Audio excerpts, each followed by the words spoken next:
Does anybody have any questions?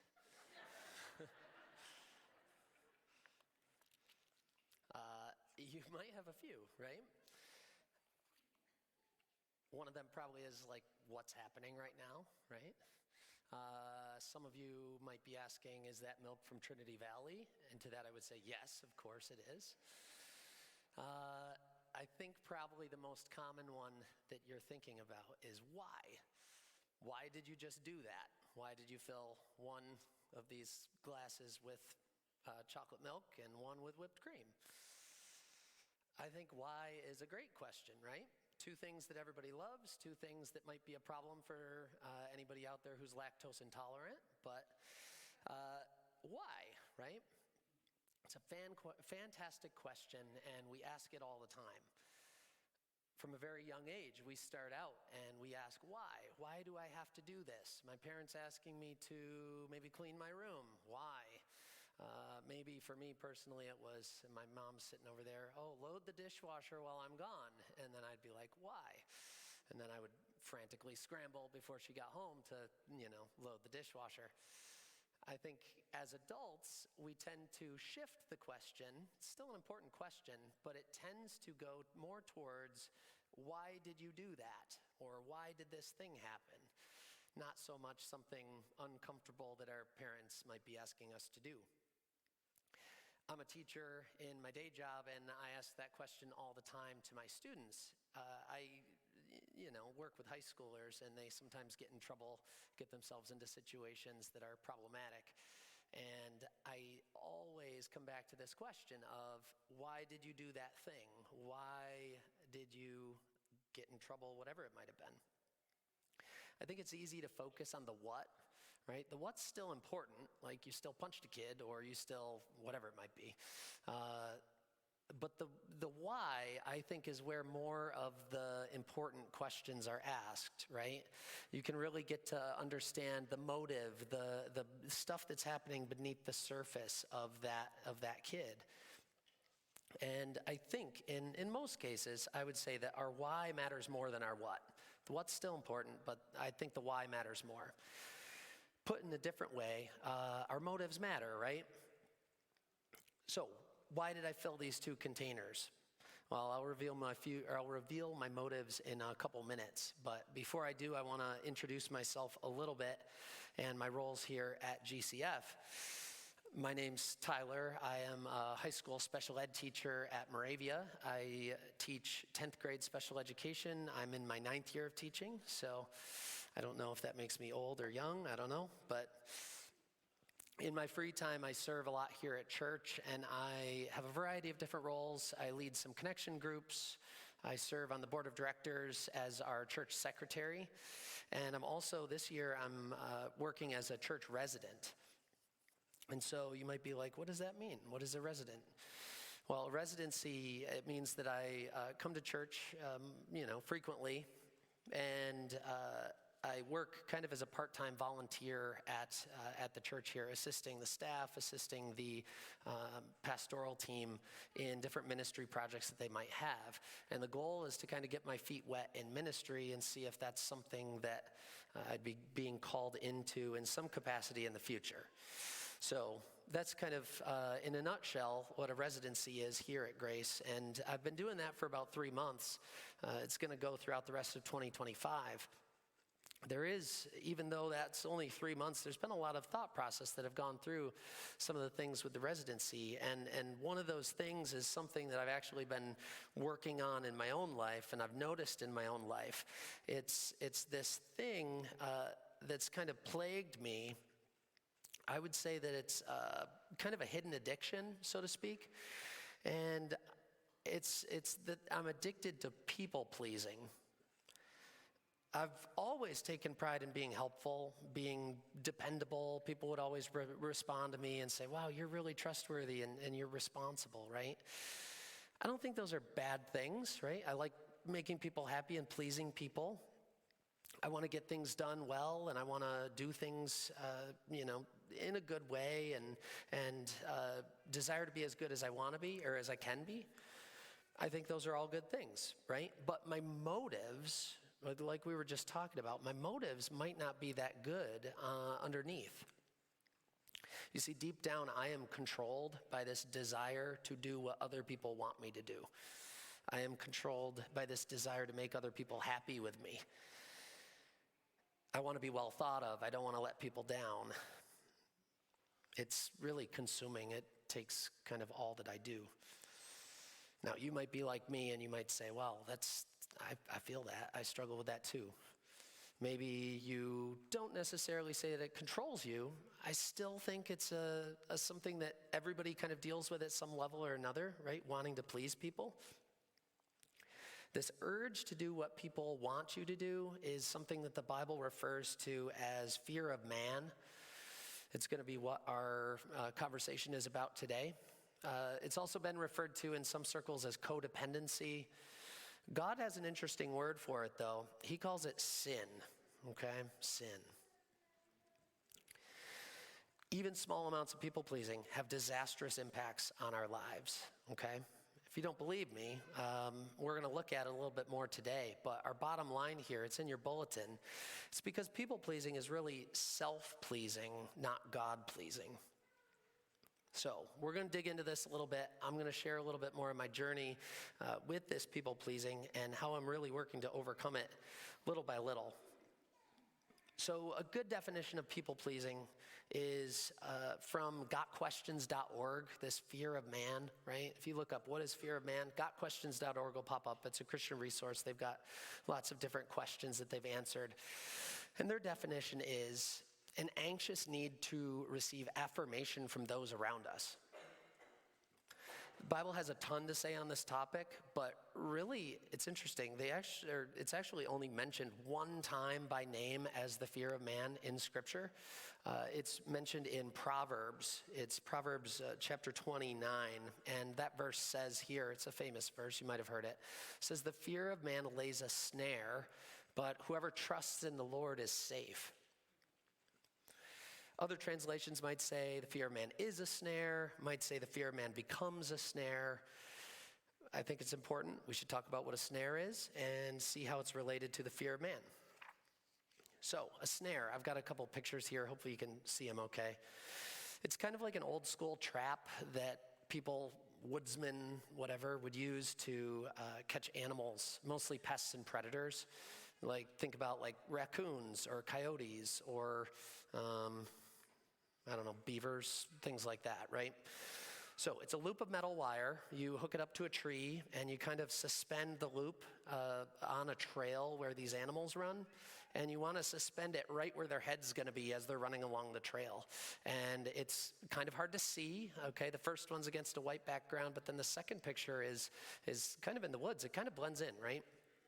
So the idea is this animal doesn't see it. It's running along the trail where it normally runs, and its head goes right through this hole, and that hole cinches down around their neck, and then they're hooked to the tree.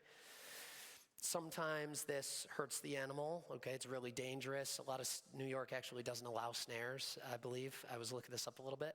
Because they're dangerous, pets can get caught in them. Oftentimes the animal that's caught in the snare dies, gets strangled to death.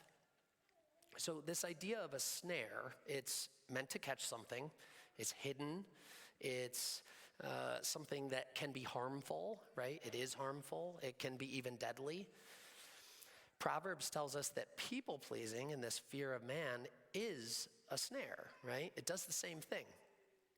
This is a sin that's hidden and disguised. It's under the surface in our lives. It's something that we don't really realize until we dig into it. It sets a harmful trap for us. It entangles us. It might even lead us to death. So this idea of people-pleasing, it's something we should take seriously, right? Now, when I realized that people-pleasing was this issue, I didn't really think it was that big of a thing in my life. I'm 33, I've lived a long time, and I'm like, yeah, it's not really something that I deal with. I think I believed two main myths about people-pleasing that are problematic, and we'll explain both of them, talk about why they're problematic. The first one is that people-pleasing, it's harmless, right? People-pleasing, it's this idea of wanting to be helpful to people, right? You want to assist. You want to do what people want you to do. You want to be friendly and kind and helpful. So that can't be bad, right? I like doing things with excellence. I like doing things to a high quality. That's not a bad thing, right? I think deep down, though, okay, deep down, when you start to think about why you're doing it, right? When you start to think about why you're doing it, you're starting to realize that you're actually putting other people ahead of God. And that's a problem, okay? That's where it becomes a problem. So people-pleasing, it's not harmless, it's actually really harmful. And we've got a verse in Galatians that I've got on the screen here that I'll put up on the screen in a second. It drove it home for me. It's Galatians 1:10. It says, obviously, I'm not trying to win the approval of people, but of God. If people-pleasing were my goal, I would not be Christ's servant. Now, that verse hit me really hard when I was reading it. I really was kind of doing just as this verse was saying, trying to win the approval of people, right, by pleasing them. Paul says, when I'm focused on pleasing others, I'm not focused on pleasing God. I'm not Christ's servant when I'm doing that. And that really should be our sole focus, right? Serving Jesus and doing that, right? So it's a big problem, something that we need to take seriously. The second myth, I think, is a little more sneaky, and it's the myth that people-pleasing is selfless. Even with maybe some misguided motives, like we were talking about with the first myth, I'm still being selfless, right? I'm still giving up my time, giving up my energies for other people. Now, that happens to be a lie as well, because people-pleasing is not selfless, it's actually quite selfish. Again, strange at first to think about, how could my people-pleasing actually be selfless? But when you think about it, this is kind of this idea of like self-preservation or self-glorification. Those are the motives that are underneath people-pleasing, at least for me. Self-preservation or self-glorification. This idea of maybe trying to keep up appearances, what people expect me to do, that's self-preservation. But then self-glorification, gain praise from other people, right? I want to be thought of well. And so again, people-pleasing is self-pleasing. I'm pleasing myself with it, and I'm not pleasing God. Now, if I'm the only one in the room who's ever dealt with these myths, I'd be surprised. I think probably everybody living in 2025 is dealing with some level of this, some maybe rising to the level of an addiction, something that's controlling you. I think that there's some things in our society that make it worse, like social media, but it's not the root cause, and this has been happening for a very long time. So we'll look at a couple examples of this people-pleasing, specifically in Scripture, and then the disastrous consequences that come from it.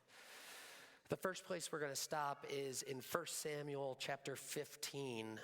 It's going to look at the life of a guy named Saul.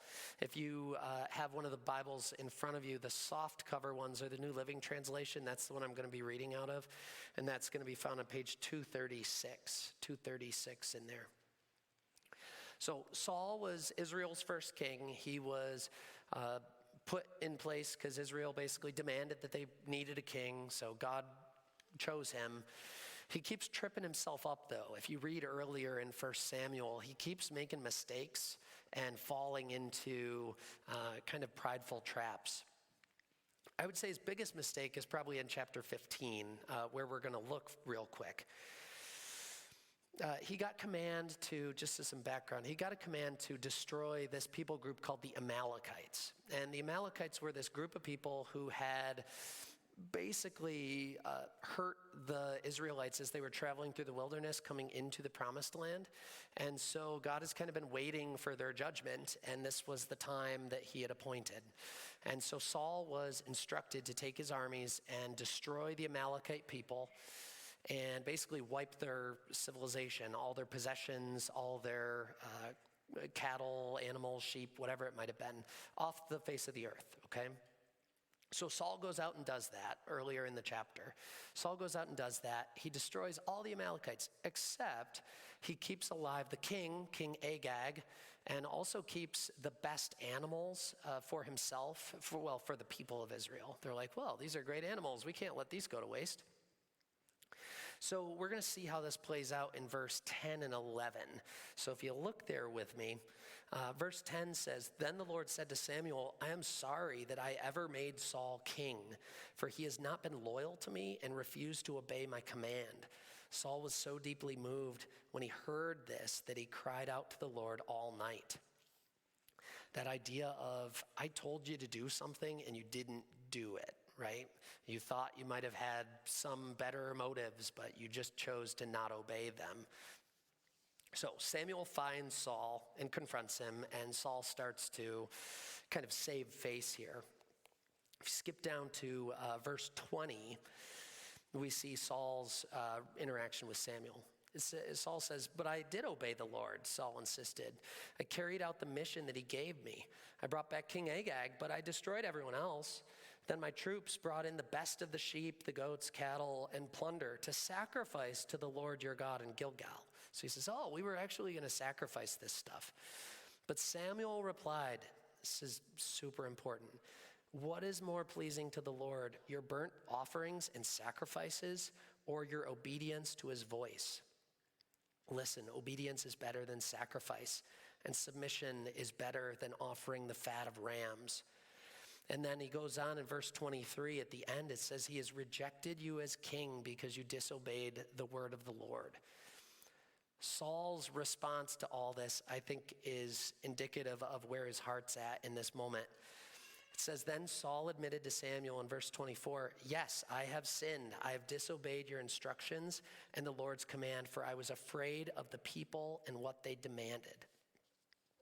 So he obeyed people's demands rather than God's demands, and he was afraid of what the people might have thought, right? This is people pleasing. He was a people pleaser in a nutshell. This is what it is. He selfishly put other people over God, and he unfortunately lost his kingdom because of it. Now, there's another example of fear of man. There's more, but the one that I have time for today is, it happens to somebody unexpected, I think. It shows up in Matthew chapter 26, and this guy's name is Peter, okay? If you know anything about Peter, he was kind of like the leader of the disciples, more or less, like one of the main guys. He was bold, faithful, courageous. He was, as the Bible says, the rock on which Jesus built his church. So how could he fall into people-pleasing? Well, in Matthew 26, this is on page 797, and then we're going to spill into the next page. We find this account. Basically what was going on, this is right towards the end of Jesus' life, which we're going to be celebrating again coming up in Easter. Jesus had just had the Last Supper with his disciples, and he essentially says that every single person in this room, all of you guys who follow me, my closest friends and followers, you're going to all desert me this very night. In verse 35 of that chapter 26, or 33 rather, we see Peter's response to Jesus saying that, "You're going to desert me." Peter declared, "Even if everyone else deserts you, I will never desert you." Jesus replied, "I tell you the truth, Peter, this very night before the rooster crows, you will deny me 3 times that you even know me." "No," Peter insisted, "even if I have to die with you, I will never deny you." And all the other disciples vowed the same. So, okay, Peter promises to stand by Jesus' side no matter what. But let's see what happens when we get later in the night. Jesus is taken by the Jewish leaders and is being questioned, and Peter's out in this courtyard as he's kind of waiting for the results of what's happening to Jesus. So in verse 69 is what it is. So that's on 798. Verse 69 says, "Meanwhile, Peter was sitting outside in the courtyard. A servant girl came over and said to him, 'You were one of those with Jesus, the Galilean.' But Peter denied it in front of everyone. 'I don't know who you're talking about. I don't know what you're talking about,' he said. Later, out by the gate, another servant girl noticed him and said to those standing around, 'This man was with Jesus of Nazareth.' Again, Peter denied it, this time with an oath. 'I don't even know the man,' he said. A little later, some of the other bystanders came over to Peter and said, "You must be one of them. We can tell by your Galilean accent." Peter swore, "A curse on me if I'm lying. I don't know the man." And immediately the rooster crowed. The end of the next verse says he went away weeping bitterly, right?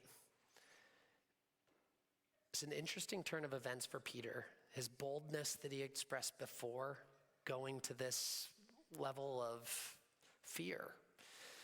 He's more adamant each time, and I think it just demonstrates how far the fear of man can take somebody into saying things that they probably don't even want to say or would never say otherwise.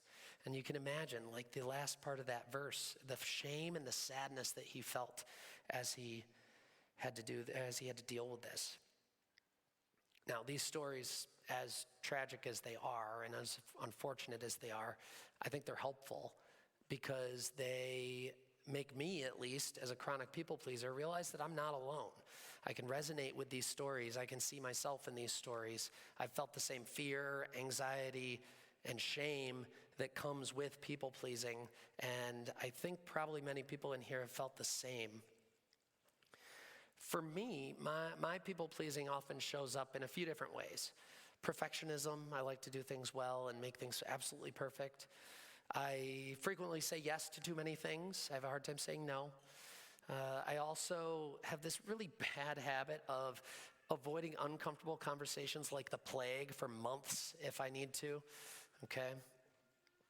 And then also, sadly, this also leads me into dishonesty at points where maybe I don't like the truth that I have to share, so I kind of either soften my words or I give a half-truth or whatever it might be. It's still dishonesty. So I've got a couple specific examples, though.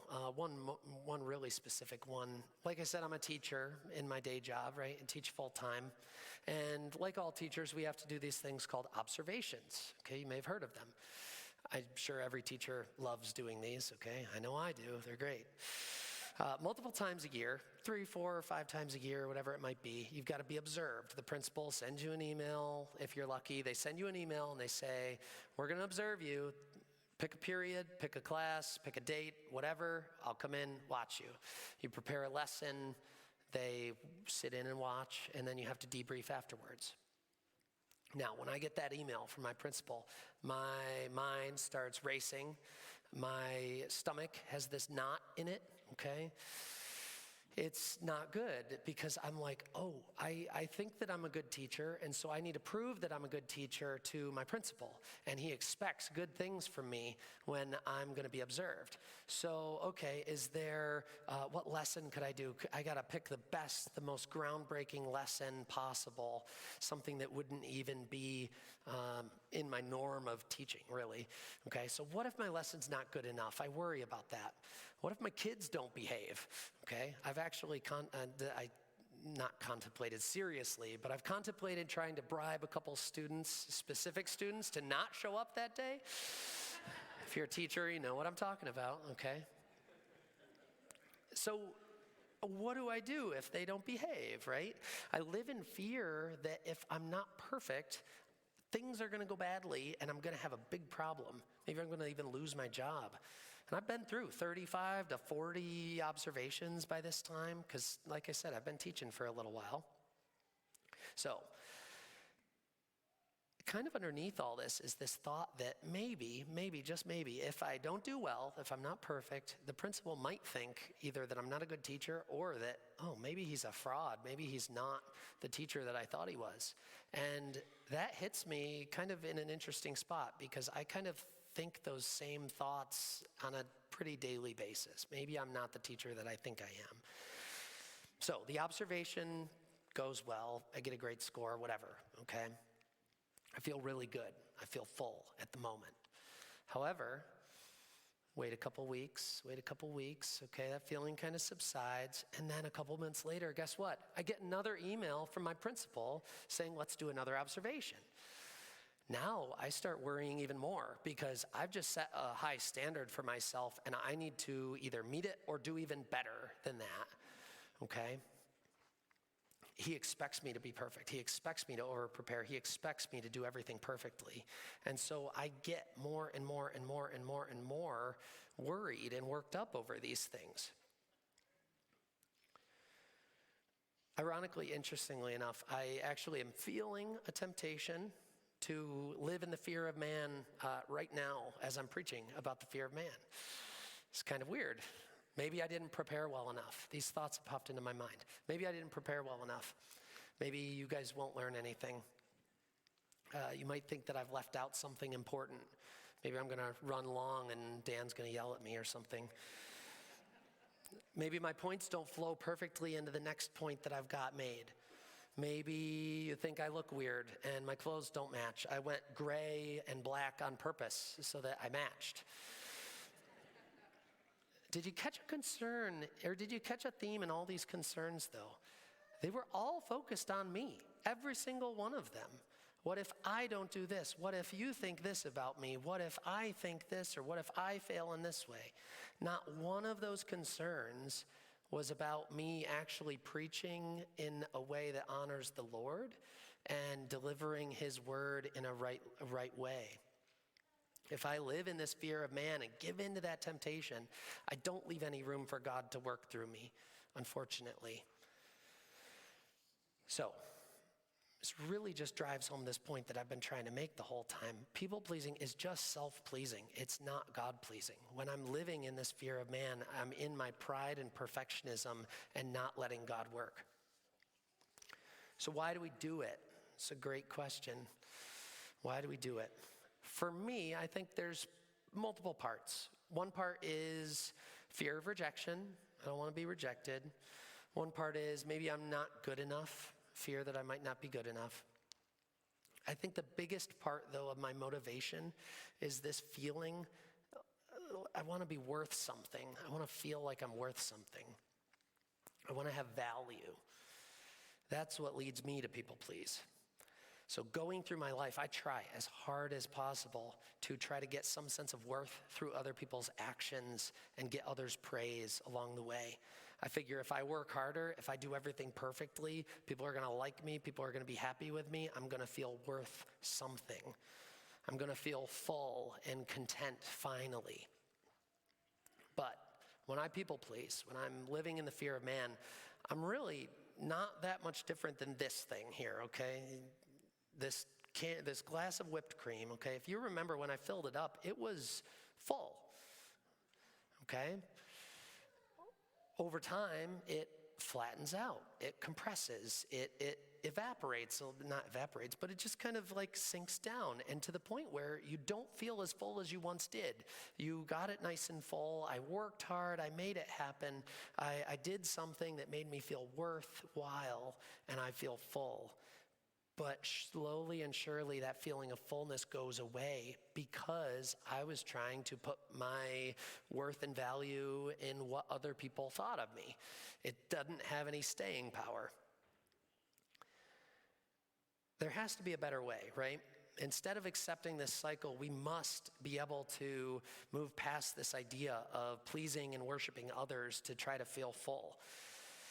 Unfortunately, if you're a Christian, right, we're called to love people around us, and unfortunately, it's really hard to love someone well when you're trying to get stuff out of them. Really hard. Take my word for it, I know. Thankfully, there's a better way. Just like this glass of whipped cream represents my efforts when I'm trying to find the fullness in other people, this nice tall glass of chocolate milk represents the only way that we can actually find fullness, and that's finding it in God himself. Notice how this one flattened out and that one mysteriously did not, right? Instead of living in the fear of man, I need to live in the fear of the Lord. There's not enough space, unfortunately, in our hearts to worship multiple things. We have a primary seat in our hearts, and when we're people-pleasing, we are putting other people in that spot, worshiping them, worshiping other people, the people around us, trying to get something out of them. those people become idols in our hearts, and we don't have any room for truly worshiping God, right? Living in the fear of the Lord. So these two things, fear of man and fear of the Lord, cannot coexist in any real way. We have to replace our fear of other people with the fear of God. People aren't big and glorious, or at least they shouldn't be. God is. So what does it actually mean to fear the Lord? It's a great question again. One that I actually probably couldn't have answered super well just even a few months ago, personally. I tended to think, it's kind of confusing, right? You hear fear. I tend to think of fear as in like snakes, right? Fear, afraid of snakes. Or insert whatever, spiders maybe. Fear in this sense is much more nuanced, and it's got a lot more layers to it. There's a Christian author and counselor named Ed Welch, and he writes this as a definition about fear of the Lord. He says it's a reverent submission that leads to obedience. Basically, it's interchangeable with worshiping God, reliance on Him, trust in Him, hope in Him. In other words, coming to God and listening to Him humbly. There's kind of two different aspects at play in fear of the Lord, aspects of God's character, and those would be his justice and his love. He's a very just God is. He's pure, he can't tolerate sin, he hates sin, and he's just as he, refuses to be around it. But he's also a loving God. He's full of forgiveness and mercy. These two things go hand in hand because God actually took our sin when we were just filled with sin as sinful human beings. He sent Jesus to this earth to take our sin and die on the cross in our place at Easter. And that's what we're going to be celebrating in a few weeks. He redeemed us from death. And the knowledge of these facts, his justice and his love, shouldn't drive us away from him in fear of him, but it should draw us closer to him as we want to draw in and learn more and be around him. It's no longer driven by the fear of punishment. We should be in awe of God and just in honor that we owe for what Jesus did. So that's what fear of the Lord is all about. It's just intimacy with God, spending time daily and walking with him. There's a quote by Tim Keller that kind of references this, talking about the fear of man. The only thing that casts out the fear of man is a deep love relationship with God. For some, this might actually be the only step you need to take. Just reset your mind to be like, oh, I need to focus more on that and lean more into the fear of the Lord. But for other people, maybe you feel more like me and you're feeling more like in the grips of this fear of man and you're controlled by it and it's driving what you do. We think we need a lot in 2025, living in this time, in this day and age. But really, our greatest and our deepest need is God himself. And this is what's going to help people like me get out of this fear of man. We need to be close to him, we're created to need him, and we can really only find our fullness in him. Everything else is secondary. There's a couple verses in Psalm 73, and it puts it this way. Whom have I in heaven but you?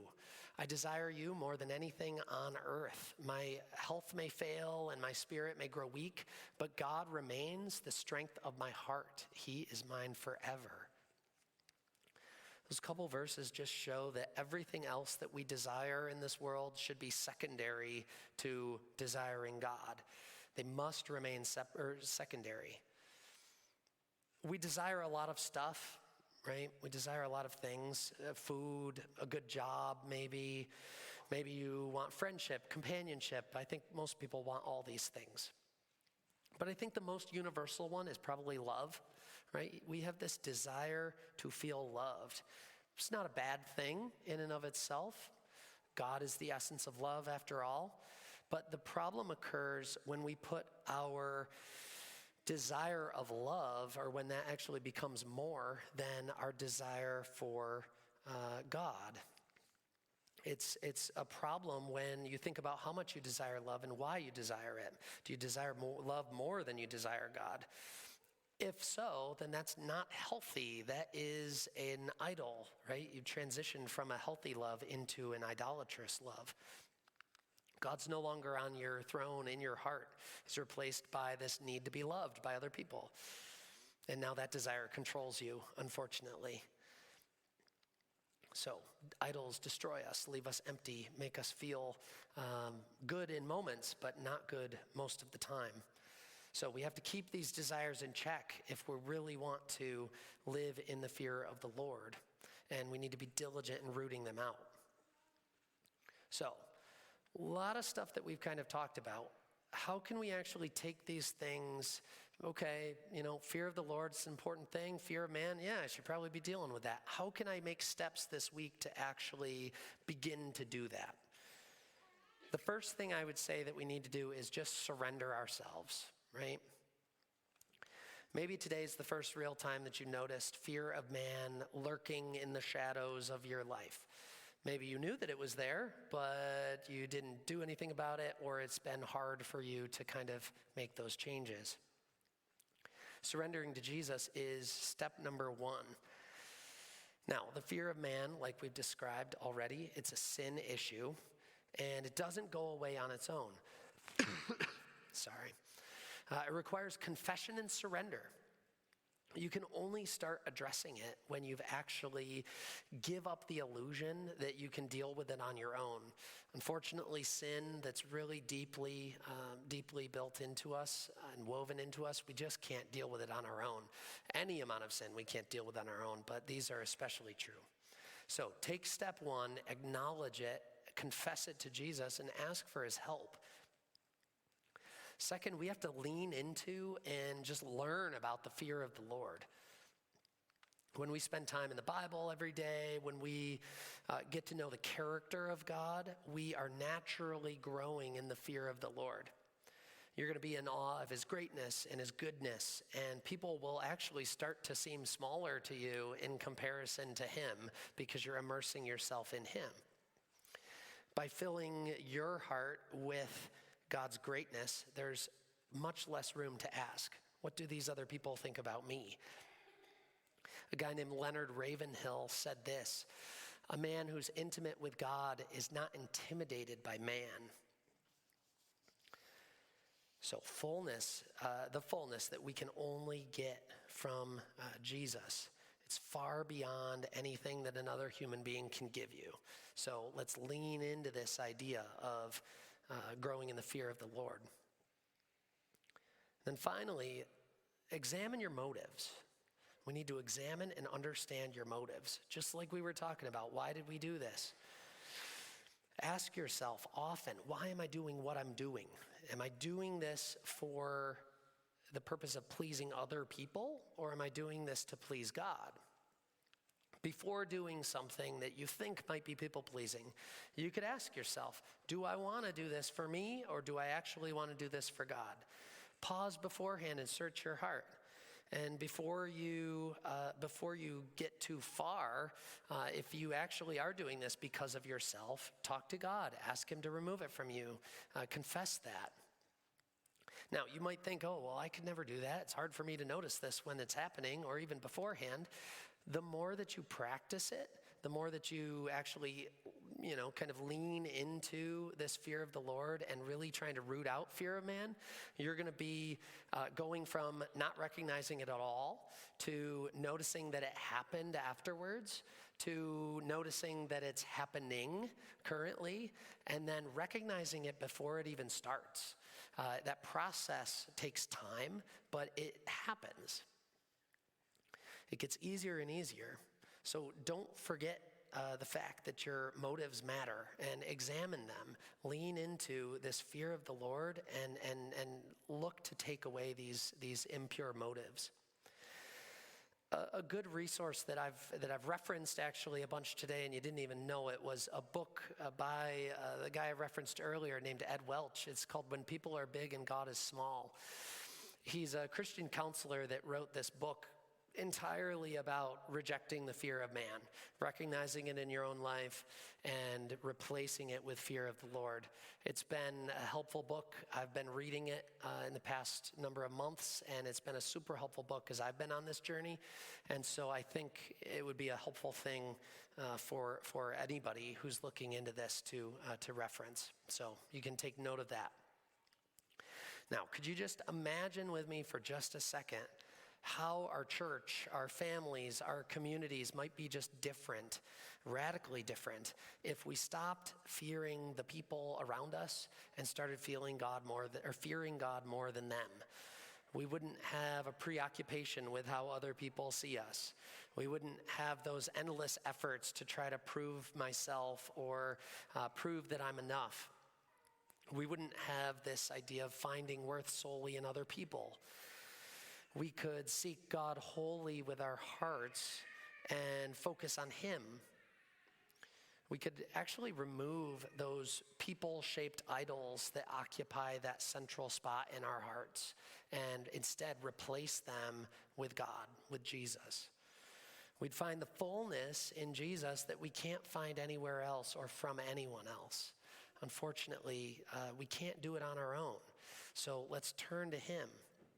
I want that fullness, right? I don't know about you, but I do. So let's work together to make that dream a reality, and God's going to lead us every step of the way as we go. So let's pray as we close. God, we're just very thankful for this morning. Thank you for your words to us through Saul, through Peter, but also just with this conversation about the fear of man, Lord. Help us to just recognize this in our lives. Help us to understand when it's happening. Help us to really just be convicted and root out this fear of man and replace it with a genuine fear of you and just in awe of you, Lord. You are so good to us. We just love you. We honor you, and just be with us the rest of this day, Lord. Pray all this in Jesus' name. Amen.